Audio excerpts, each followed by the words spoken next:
дуже ніжна рибка, дуже смачно готуйте. Вітаю, друзі!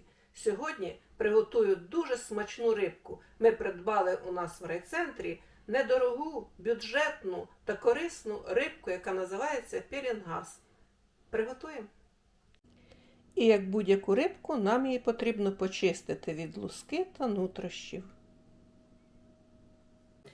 І дивіться, наш пелінгаз ми почистили від плавничків, від нутрощів, витягнули зябри, трішечки навіть вимочили в воді з оцтом, потім промили, щоб не було ніякого неприємного запаху. І зробимо самий простий рецепт, самий швидкий. Я буду розрізати рибку на половинки, ось так, складаю їх в мисочку.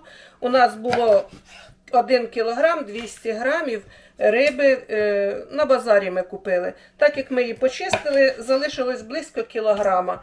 На кілограм рибки я візьму чайну ложку солі, в мене сіль з чесничком та з кропом, і пів чайної ложки, також суміш у мене, коріандр та чорний мелений перець. Можна взяти будь-яку приправу до рибки. І зараз я ось, це сіль у мене з кропом та чесничком. Я ось так посолю, або ж звичайну будь-яку сіль, або морську. Також у мене тут чорний мелений перець з коріандром. Я ось так перемішаю, і нехай наша рибка промаринується і просолиться, щоб вона була така смачна. От, так як пелінгаз любить на низині, там різним намулом кормиться, і щоб не було ніякого аромату, запаху неприємного.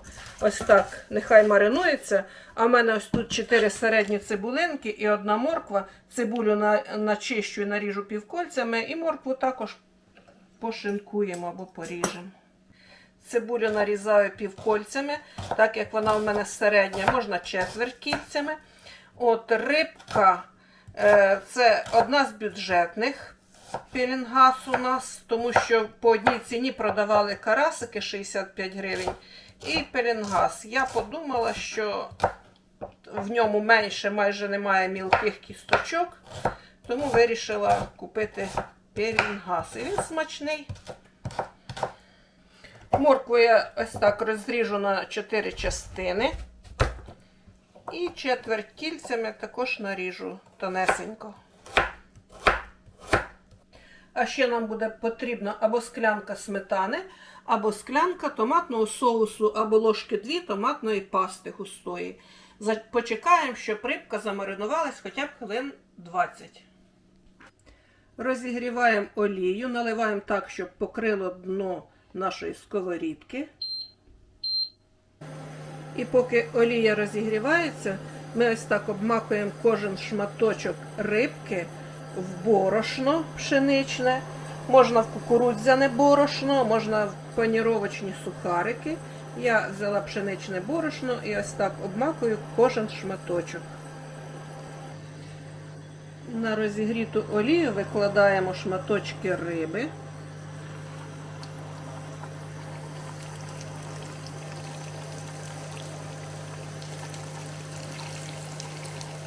Та обсмажуємо до золотистого кольору з однієї сторони, а потім перевернемо на іншу.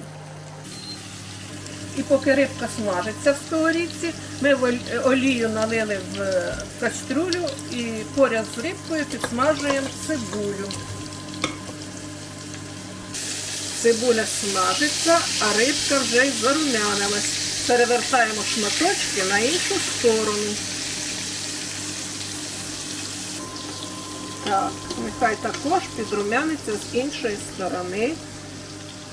А тим часом цибулька вже стає прозорою, час додавати моркву.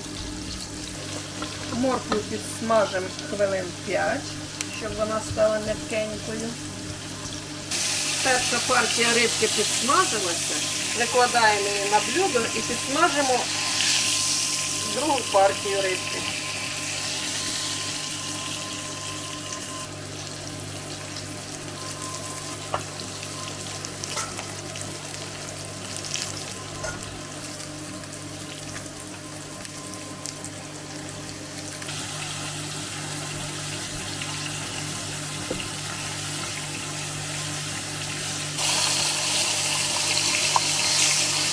Дивіться, як морква позолотила олію. І цибуля також стала золотистого кольору. Морква віддала свій каротин.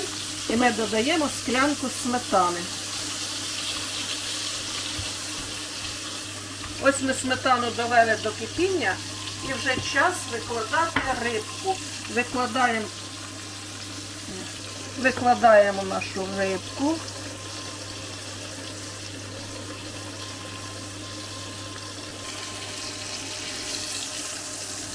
Викладаємо другу порцію рибки, так, щоб вона рівномірно розмістилася в нашій кастрюльці.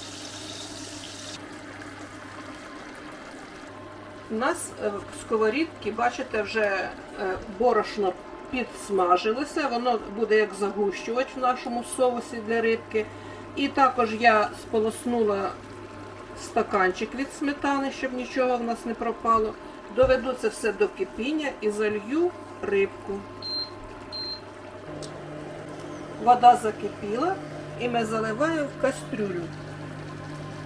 І нашу рибку майже покрила. Тепер накриємо кришкою і дамо протушкуватися на самому маленькому вогні хвилин 10.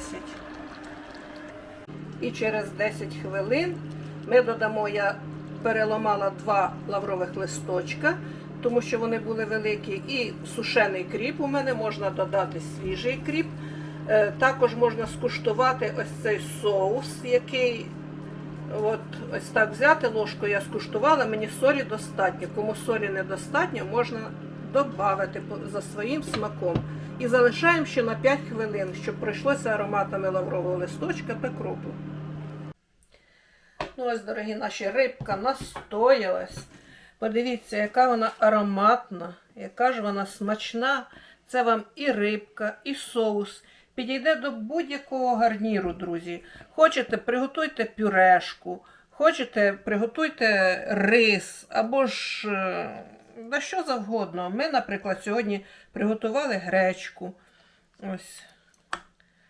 І у нас вже готовий соус, ось такий сметанковий. Ми польємо гречку, сюди навіть не потрібно для гречки ні вершкового масла, нічого. Ось так соусом полили і все. І подивіться, скільки в нас ще рибки залишилося. Ми можемо кілька днів, і завтра, і післязавтра до будь-якого гарніру 2 шматочки рибки, і є в нас підлива, і воно все може зберігатися на холоді. І ми затратили з вами всього, у мене тут кіло 200 було, 78 гривень за рибку, і на кілька днів, на 3-4 навіть дні до гарніру у нас є по 2 шматочки рибки. Так що, дорогі наші, і економно, і смачно, і корисно. Бажаємо всім мирного неба, бажаємо всім всього самого найкращого. Світло обов'язково переможе темряву. Пока-пока.